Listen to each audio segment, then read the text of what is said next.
তার মুখের একটু হাসির লেখা নিজের সব স্বপ্ন বিসর্জন দেওয়া। আমি তারে ভালোবাসছিলাম, এমন ভাবেই ভালোবাসছিলাম যেখানে কোনো দাবি আসিল না, কোনো শর্ত আসিল না, ছিল শুধু একটা কথা, তুমি থাকো, আমি দূর থেকে ভালোবেসে যাবো। লোকে ভাবে বিয়ে না করলে ভালোবাসা অপূর্ণ থাকে, কিন্তু আমি তো তারে পূর্ণভাবে ভালোবাসছি। প্রতিটা দিন, প্রতিটা ক্ষণ, প্রতিটা বছর, প্রতিটা নিঃশ্বাসে আমি ওরে ভালোবাসছি।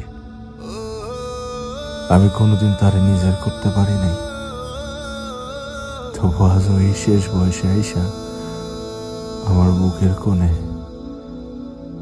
শুধু সেই বাস করে। ভালোবাসা মানে পাওয়া না, ভালোবাসা মানে প্রতীক্ষা রাখা, ভালোবাসা মানে অপেক্ষা। যার লাইগা দোয়া কইরা নিজেরে কোরবানি দিতেও দিতে লাগে না।